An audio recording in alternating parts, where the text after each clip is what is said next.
लगातार घाटी में कश्मीरी पंडितों को निशाना बनाया जा रहा है और त्राल से काउंसलर राकेश पंडित का कल आतंकियों ने उन पर हमला किया और उसके बाद उनकी मौत हो गई। आज सुबह उनका शव जम्मू में पहुंचा और यहां पर भावभीनी श्रद्धांजलि देते हुए लोगों ने, तमाम उनके रिश्तेदारों ने अंतिम उनका संस्कार किया।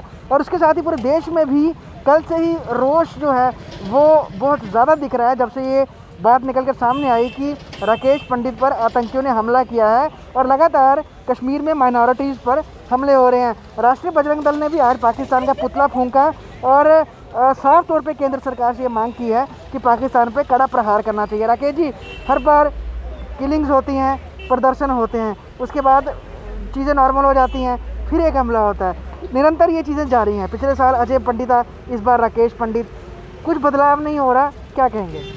देखिए, हमारा काम है कि हम समाज और पूरा समाज जो है वो रोज़ प्रदर्शन करता है, वो सरकार को चेताता है कि सरकार इसके ऊपर कार्रवाई करे। ये सरकार का काम है, क्योंकि सत्ता में जो जीत के भेजे हुए हैं नुमाइंदे हैं, ये उनका काम है आगे की कार्रवाई करनी। लेकिन कहीं ना कहीं कुछ ना कुछ कई चीज़ें जो हुई हैं, चाहे वो व्यापारिक दृष्टि से, चाहे वो विदेश मंत्रालय के द्वारा जो भी हुई है, कार्रवाई कुछ ना कुछ जो है सरकार कर देती है। लेकिन हमें दूसरी कार्रवाई चाहिए जो पाकिस्तान के अंदर हो, जो सर्जिकल स्ट्राइक भी ना हो, सीधे हमला हो पाकिस्तान के ऊपर और पाकिस्तान को सबक सिखाना चाहिए, क्योंकि पाकिस्तान पहले ही पूरे विश्व में नंगा हो चुका है और उसकी जो बुरी तरह से उसकी हालत जो है, इसमें पूरे विश्व पटल पे बहुत ही दयनीय हालत है उसकी। तो लेकिन पाकिस्तान फिर भी सुधरने वाला नहीं, उसको एक ही देश जो है वो फंडिंग कर रहा है, जो भारत का कट्टर दुश्मन है, वो चाइना। और चाइना उसको लगातार फंडिंग कर रहा है और वही जो उसके पैसों से ही आज जो वो आतंकवादियों को प्रशिक्षित कर वो भारत में उसको लगातार भेज रहा है। तो इसलिए चाइना का तो मुंह तोड़ जवाब जो है कुछ तक भारत ने दिया, उसके व्यापार जो है बंद कर दिया। जो करोड़ों अरबों रुपए जो वो महीने के क्या रोज के जो भारत से कमाता था, वो उसके बंद हुए, उसी से उसकी बौखलाहट है। चाइना ने देखा कि भारत अब 1962 का भारत तो रहा ही नहीं, भारत से जीतना जो है अब मुश्किल है, तो इसलिए चाइना ने भी कुछ हद तक भारत से समझौते किए। लेकिन एक तरफ सीज फायर वायलेशन हुई है, दूसरी तरफ पाक स्पॉन्सर टेररिज्म जो है वो जम्मू कश्मीर में लगातार पनप रहा है और वो अपनी हरकतें पर बाज नहीं आ रहे। कोई कभी वेपन स्नैचिंग हो जाती है, कभी लूटपाट करते हैं, कभी किलिंग्स करते हैं। तो फिर सीज फायर का एक आपको लगता है ढोंग रखा गया है इन्होंने साफ तौर पर? देखिए, सीधी बताऊं कि पाकिस्तान कहीं भी विश्वास के लायक नहीं है।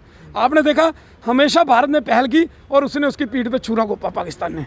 चाहे आप देख लीजिए, 2-3 महीने पहले सीज फायर हुआ था, कल फिर फायरिंग हुई है, तो पाकिस्तान की तरफ से हुई है। लेकिन पाकिस्तान विश्वास, मैं पहले ही कह चुका हूँ कि पाकिस्तान जो है कुत्ते की धूम है, उसको 6 महीने जमीन के अंदर दबा के रखो ना, बाहर निकालेंगे, सोचेंगे कि सीधी हो जाएगी, लेकिन वो फिर टेढ़ी की टेढ़ी रहेगी। पाकिस्तान वो देश है, पाकिस्तान जूतों की भाषा समझने वाला देश है, पाकिस्तान सीधे बात समझने वाला देश नहीं है। जिस प्रकार से राकेश पंडिता की हत्या की गई है त्राल में, उसके म्यूनसिपल के वहाँ पर चेयरमैन थे वो वहाँ पे, उससे पहले जो है कृष्णा ढाबे वाले, उससे पहले जो एक ज्वेलर्स थे, उससे पहले एक और व्यापारी ट्रक ड्राइवर, उसके ये लॉकडाउन से पहले प्रगाल ग्रुप के जो मालिक हैं, उनको किस प्रकार से गोलियां भेजी गई कि आप वहाँ पर बिजनेस ना करें। देखिए, सीधी सीधी वहाँ पर ऐसा दादागिरी जमा दी है कश्मीर के अंदर कि जो हिंदू है वो वहाँ पर व्यापार नहीं कर सकता, वो वहाँ पर जगह नहीं ले सकता। कश्मीरी पंडितों के लिए तो सरकार बार बार बोल रही है कि हम पुनर्वास नीति के तहत उनको वापस बसाएं। किस प्रकार से बसाएंगे? जो बिजनेस करना चाहते हैं वो लोग, उनको नहीं वहाँ बसने दे रहे, उनको बिजनेस तक नहीं करने दे रहे, तो आप इनको कैसे बसाएंगे? जो जीते हुए नुमाइंदे हैं, जिनके पास PSO तक हैं, उनको वो मार दे रहे हैं, तो आम जनता का क्या होगा? ये चीज़ें सोचने का विषय है ना। तो लेकिन सरकार को इसके ऊपर कुछ ना कुछ सोचना चाहिए। इतने पढ़े लिखे, इतने बड़े बड़े IAS ब्यूरोक्रेट हैं इनके पास, चीफ सेक्रेटरी वगैरह जितने भी हैं देश के चीफ सेक्रेटरी, स्टेटों के चीफ, देखिए उनको लगाइए ना। अजीत डोभाल हैं जो माने हुए जो हैं सलाहकार हैं, लगाइए ना किस प्रकार से कश्मीरी पंडितों को वहाँ पर पुनर्वास नीति के तहत बसाना है, सोचिए ना। लेकिन इस प्रकार से पाकिस्तान जो है लगा, आंकड़े तो आप जारी कर देते हैं कि 200 मिलिटेंट अभी बाकी हैं, हर बार 200, 225, 200 से नीचे तो गए ही नहीं। तो वो कई आप डेली जो हमारी सेना, पैरामिलिट्री फोर्सेस, पुलिस जो है डेली कोई ना कोई आतंकवादी मार रही है, लेकिन आंकड़ा फिर भी कम नहीं हो रहा। फिर आप थोड़े दिन बाद बोलते थे 200 आतंकवादी सक्रिय हैं, तो सोचने का विषय है तो आतंकवाद कम कहाँ हुआ। आप जो पुनर्वास नीति के तहत आतंकवादियों को सरेंडर की पॉलिसी शुरू कराते हैं, जहाँ भी आतंकवादियों को घेरा जाता है पहले आप माइक से बोलते हैं, मस्जिद से बोलते हैं कि आप हथियार छोड़ दो, आपको माफ़ कर दिया जाएगा। भाई किस लिए? ये वही लोग हैं जिन्होंने हमारे जवानों को शहीद किया है, हमारे पुलिस पैरामिलिट्री फोर्सेस के जवानों को शहीद किया है, हमारे निहत्थे देशभक्त लोगों को शहीद किया है।